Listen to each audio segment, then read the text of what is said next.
유튜브 노음성황사에서 수험생활에 대한 많은 이야기부터 한국사에 대한 재밌는 이야기까지 더 많은 것들을 확인하실 수 있습니다. 구독, 좋아요, 알람 설정 부탁드립니다.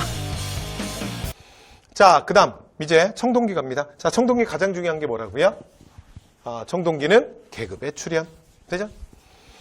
자, 그 다음 청동기는 뭐 좀 전에 말씀드렸어요. 자, 그래서 뭐 청동기 제작 뭐 말씀드렸고요.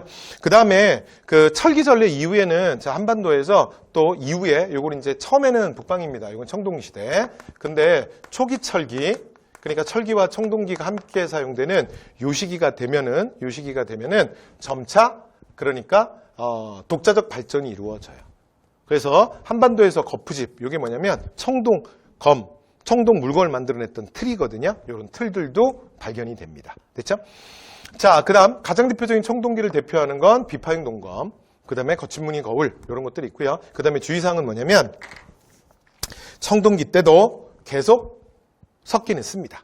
그리고 가장 대표적인 농기구가 뭐냐면 반달돌칼. 여러분 이거 중요합니다. 됐죠? 반달돌칼은 신석기를 대표하는 유물이 아니야. 뭐라고요? 청동기 때 청동기를 대표하는 유물이에요. 그래서 여러분 세계사 어느 나라에도 청동제 농기구라는 건 청동제 농기구는 존재하지 않습니다. 이런 건 세상에 없어요. 이게 왜 그럴 수밖에 없냐면 일단 청동기 시대 청동기는 너무 비싸요. 너무 귀한 거야. 그런데 농기구는 사실은 그냥 일반적인 사람들이 막 사용하는 거지. 그러니까 이게 안 맞는 거야. 거기다가 청동은 이게 철이랑은 달라서 그렇게 강도가 강한 금속이 또 아니야. 그러니까 농기구 적합하지도 않아. 그러니까 이걸 사용하는 건 말도 안 되는 짓인 거야. 그러니까 여러분 이 적당한 비유가 뭐가 있을까? 뭐 이런 거예요. 뭐라고 말하죠? 뭐 사파이어 망치? 뭐 이런 거? 아니 장식용으로 뭐 만들어서 집에 걸어놓는 건지 모르겠지만 내가 그냥 그 공사하는 현장에서 막 이렇게 쓰는 망치나 해머를 사파이어나 루비로 만든다. 이게 좀 말이 안 되지 않습니까? 네, 그런 거예요. 여기까지 되셨죠? 자, 그래서 결론은 뭐다? 청동기는 그냥 다 계급이에요. 자, 그 다음 민무늬 토기. 자, 민무늬 토기 아까 가장 대표 토기입니다. 이렇게 말씀드렸고요. 그 다음에 미송리 토기는 고조선 편에서 다시 할 건데 고조선의 영예과도 관련이 있습니다. 자, 그 다음에 붉은 감토기라는 건 뭐냐면 요 금속기 시대가 되면 표면을 뺀질뺀질하게 가는 방식이 있어요. 근데 붉은 빛을 띄었다 해서 붉은 감토기라고 합니다. 자, 그 다음 청동기 시대에 여러분 그 신석기랑 가장 큰 경제적 차이가 뭐냐면 바로 벼농사의 시작이에요. 벼농사. 그래서 여러분 그 신석기 때 농경은 원시 농경이야. 됐죠? 그래서 그것만으로는 먹고 살 수가 없어. 그러니까 인간이 새로운 도전을 하고 새로운 시도를 한 거지. 그리고 사실은 생산력도 굉장히 낮았거든요. 그래서 약간 신석기 때 농경은 좀 미스테리한 부분이 있어요. 그래서 오늘날 학계에서는 사실은 이제 그게 일종의 만약을 위한 보험이 아니었겠느냐 뭐 이렇게 생각하는 사람들도 많아요. 그러면 인간이 진짜 농경만으로 먹고 살 수 있게 되는 건 조금 더 고급화된 농경. 그러니까 본격적인 밭농사. 됐죠? 자, 그리고 벼농사가 시작되는 거예요.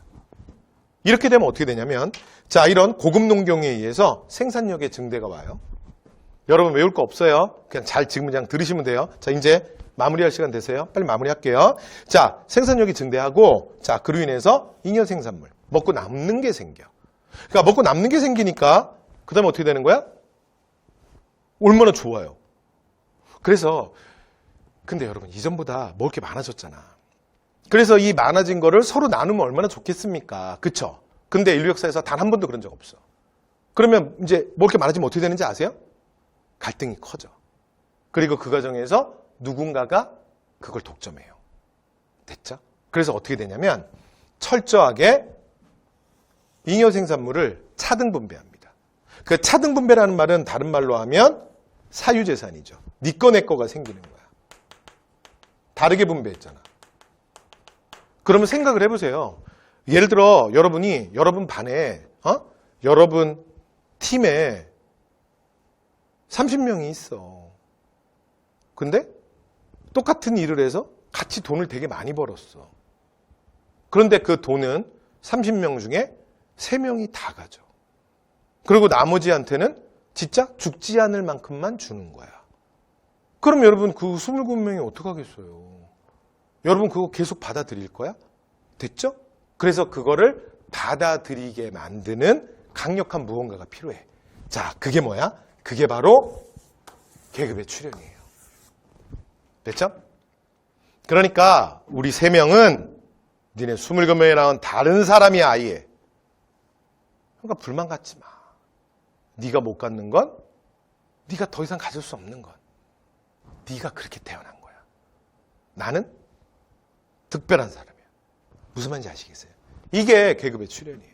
그러니까 여러분 청동기는 원인이건 결과건 어디로 가건 결국은 다 계급으로 모이는 거예요. 됐죠?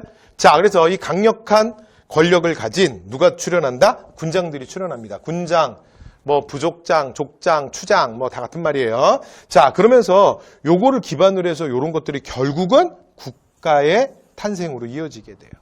그러니까 결국 또 기반이 뭐야? 국가도 사실은 계급을 지켜주는 가장 강력한 이데올로기지. 되죠? 왜냐면 여러분 27명이 나중에 힘을 모아서 그 많은 걸 갖고 있던 특권계층 3명을 죽이면 어떡하지? 3명 걸 뺏어가면 어떡하지? 그러니까 그걸 못하게 지켜주는 무언가가 필요한 거야. 그게 국가의 탄생이에요. 됐죠? 자, 그 다음 아까 이런 얘기 했잖아요. 그 인간들이 그러니까 물가를 못 떠나요. 거기가 아무리 춥고 아무리 어려운 상황이 있어도 강가나 바다 근처에 살아야 되는 거야. 그러니까 그곳을 이제 벗어나서 야산이나 구릉으로 또는 인간이 사는 공간이 굉장히 넓어지는 게 언제다? 바로 생산력의 증대야. 그러니까 아까 말씀드렸던 그 신석기 때는 그 농경만으로 먹고 살 수가 없어. 그래서 어떻게 되는 거야? 그게 뭐 힘들건 춥건 어쨌든 간에 그 강가에 붙어 있어야 되는 거야. 그런데 이제는 강가를 벗어나 산간, 훨씬 더 폭넓은 지역으로 이동하게 됩니다. 그리고 이제 우리나라 같은 경우는 북서기 절풍이 부니까 밤에, 그러니까 이제 겨울에 바람을 막아줄 산이 있는 곳. 그리고 이제 물은 인간의 생존이 필수니까. 그래서 이런 배산임수의 취락이 등장하는 것도 청동기예요. 됐죠? 네. 이렇게 해서 청동기에 대한 말씀 다 드렸습니다. 자, 그 다음 무덤 갈게요. 자, 무덤 고인돌인데 여러분 고인돌도 청동기의 대표 유물이죠. 그치? 여러분 우리나라 고인돌 공화국이라 뭐 고인돌이 뭐 특별히 설명이 필요한가요? 그치? 그래서 뭐 우리나라 고인돌 진짜 많잖아요. 세계 1위예요, 우리나라. 뭐 엄청 대빵 큰 무덤이지. 그쵸? 그래서 이제 사람이 죽으면 누군가를 땅에 묻고 그 다음에 받침돌 4개 그리고 위에 덮개돌 올리지.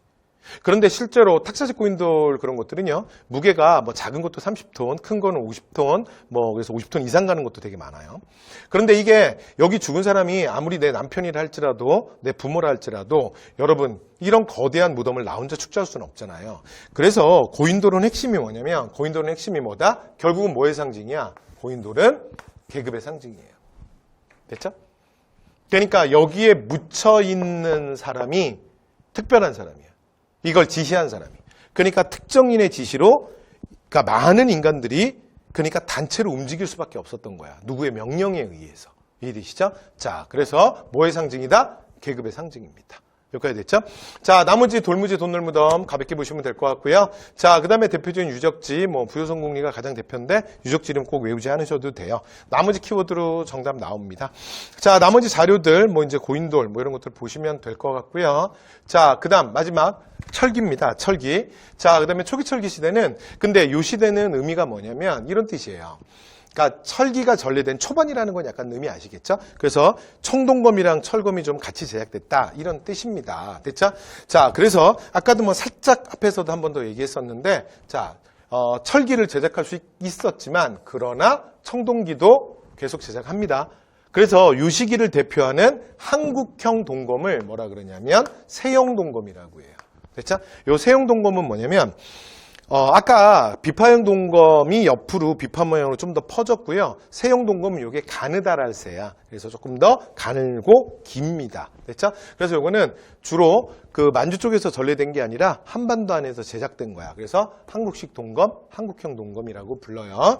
자, 그리고 요거의 짝꿍이 누구냐면 바로 거푸집이에요. 거푸집은 아까 말씀드렸죠? 청동을 만들어낸 틀. 그래서 거푸집과 세형동검이 발견된 건 뭐야? 한반도에 그냥 청동검이 전래된 게 아니라 제작됐다. 됐죠? 그래서 이게 특이한 건 뭐냐면 실제로 이제 철기를 인간들이 만들게 되면 철제 무기, 철제 농기구 사용하잖아. 그쵸? 자, 그런데, 그럼 보통 동검 안 만들거든요. 근데 동검을 같이 만들었던 시기가 있는 거야. 그래서 이렇게 구별하는 거예요. 여기까지 됐죠? 자, 이렇게 보시면 될 것 같고요. 그 다음에 거울은 잔무늬 거울 조금 더 이전보다 발달을 한 거지. 그 다음에 요 시대의 대표 토기는요, 덧띠 토기입니다. 덧띠. 덧띠 토기는 특징이 뭐냐면 토기의 가장 윗부분, 입술 부분이 약간 손으로 이렇게 잡을 수 있도록 이렇게 띠처럼 둘려져 있는 게 특징입니다. 그래서 초기 철기 시대 토기가 이렇게 아주 중요하지는 않지만 대표로 하나 노트장 찍어 두시죠. 그 다음에 표면을 뺀질뺀질하게 가는 거, 그래서 광택을 내는 건 그 금속기 시대 이후에 사용되는데 아까 청동기 때 그 붉은 간토기 기억나세요? 붉은 간토기? 예, 여기는 검은 간토기입니다. 됐죠? 네, 그래서 하나 노트장 찍어 주시고요. 자, 그 다음 경제생활은 철제, 농기구로 사용되고 생산력 더 증대되고 벼농사는 더욱 발전하고 가볍게 보시면 될 것 같고요. 그리고 연매왕국이 이 과정에서 출현하는데 연매왕국은 연매왕국 편에 가서 말씀드릴게요. 그 다음에 하나만 더. 그러니까 청동기에는 없는데 철기에만 있는 게 있습니다. 그게 뭐냐면 온돌장치 그리고 부뚜막이에요. 그러니까 우리는 국토의 70%가 산지. 돌이 굉장히 많죠. 그래서 겨울 난방으로 돌을 활용하는 건 우리의 아주 전통적인 방식이기도 합니다. 자, 그 다음에 이 당시의 대표적인 무덤은 널무덤, 동무덤인데 여러분 이 널이라는 게 뭐냐면 순수한 우리말로 관이에요. 관. 됐죠? 그래서 자, 시신을 이렇게 널을 사용해 가지고 땅에 매장하는 거죠. 그 다음에 독은 장독입니다. 장독. 그런데 이게 한반도 남부에서 주로 발견되는데 이 동무덤이라는 게 오늘날 발견된 걸 보면 물론 옛날 사람들이 지금 현재 우리보다 작긴 한데 근데 이거 너무 작아요. 그래서 이 동무덤은 오늘날 뭐라고 추정을 하냐면 그러니까 이렇게 사람들이 작았던 것 같지는 않고요. 당시에는 물론 정대사면 늘 그랬지만 애기들이 되게 많이 죽거든요. 그러니까 어린아이들이 되게 많이 죽어. 그러니까 아무래도 의료기술 이런 게 약하잖아. 그래서 아이들이 죽을 때 이렇게 장독 2개로 아이들의 시신을 넣고 장독을 딱 해서 땅에 묻었던 것 같아요. 자, 그래서 동무덤입니다. 그리고 마지막, 자, 철기에서 가장 중요한 건 뭐다? 무조건 중국과의 교류예요. 중국과의 교류. 제일 중요합니다. 처음부터 얘기했죠? 그리고 그 대표적인 증거가 뭐냐면 중국의 화폐가 발견됐어. 명도전, 반량전, 오수전, 여러분 이거 이름 외우는 거 중요하지 않아요. 자, 중국 화폐가 이 땅에서 발견됐다. 그럼 이게 뭘 의미해요? 중국의 교류죠. 아니 중국 사람이 우리나라에 배 타고 와갖고 돈 던지고 그냥 배 타고 가진 않았을 거 아니에요. 미치지 않은 다음에야. 됐죠? 자, 그 다음에 또 하나가 뭐냐면 붓. 그래서 1번이 경제적 교류라면 2번은 문화적 교류입니다. 그래서 경남 그러니까 창원 다우리군에서 발견된 붓 됐죠? 그래서 문화적 교류가 있었고 그 다음에 하나 더 오늘날 역사학계에서 이런 질문이 있거든요. 그럼 이 땅에 도대체 우리가 한자를 언제부터 쓰게 됐지? 라고 얘기할 때 보통 이 시대라고 얘기합니다. 됐죠? 자, 그래서 붓까지 말씀 다 드렸습니다. 자, 이렇게 해서 초기 철기 가장 기본적인 얘기했고요. 그 다음에 청동기 초기 철기 시대에 예술 이런 거 가볍게 보시면 되고 그 다음에 바위 그림은 풍요와 다산에 대한 기원, 울산, 방구대, 암각화가 있습니다. 됐죠? 자, 이렇게 해서 기본적인 내용 말씀 다 드렸습니다. 자, 말씀 다 드렸고요. 암각화 사진이네요. 노트장 한번 찍어 두시고요. 그 다음에 중국 화폐들입니다. 자, 그 다음 이제 문제 하나 풀어보시죠. 자, 여러분 문제도 제가 최대한 풀어드릴게요. 됐죠? 그런데 이렇게 여기가 문제가 이리 저런 형태로 좀 제법 있거든요. 문제를 다 풀 수는 없고요. 자, 대표 문제 하나씩만 풀게요. 자, 여러분 몇 페이지를 보시냐면 18쪽. 자, 문제 2번입니다. 됐죠? 자, 다음 시대 생활 모습이에요. 자, 여러분 양양 오산리 이런 유적지 외우는 거 아니라 그랬죠? 외우지 마시고. 자, 근데 요거 말고 다른 키워드가 무조건 있다고요. 자, 그럼 키워드 찾아볼게요. 자, 가장 대표적인 유물로는 뭐가 있다? 빗살무늬 토기가 있대. 덧무늬 토기. 됐죠? 그 다음에 여러 가지 낚시, 그물추. 그럼 이거는 주로 물가에서 있었던 거네. 됐죠? 그래서 이렇게 찾아보면 무슨 시대야? 신석기. 하실 수 있겠죠? 오케이. 자, 그럼 이제 선지 갑니다. 1번. 아까 우리 봤던 거. 계속 똑같이 이거 바꾸지도 않고 계속 내죠. 주로 동굴이나 막집에 거주했다. 이거 언제라고요? 구석기. 됐죠? 자, 그래서 1번은 구석기. 되죠? 자, 그 다음에 2번입니다. 자, 고인돌 돌로 무덤을 축조했다. 자, 고인돌 나왔다. 고인돌. 뭐의 상징? 계급의 상징. 자, 언제라고요? 청동기. 자, 그래서 2번은 청동기네요. 자, 명도전. 중국 화폐야. 그래서 뭐라고요? 누가 교류를 했어? 중국과 교육. 여러분, 중국과의 교류. 무조건 누구라 그랬어? 초기철기. 됐죠? 철기네, 철기. 자, 그 다음에 농경과 목축. 끝났는데? 신석기의 대표 뭐라고요? 농경. 생산경제 시작. 정답 몇 번이에요? 4번. 됐죠? 그 다음에 비파형 동검 거치문이 더 쉽지. 청동기죠. 그죠? 그래서 정답 몇 번이에요? 4번이었습니다. 자, 이렇게 해서, 자, 저희는, 구석기, 그래서 신석기, 청동기, 철기까지, 자, 마무리했습니다. 자, 여러분, 수고하셨습니다. 자, 다음 강의에서 뵙겠습니다. 수고 많으셨습니다.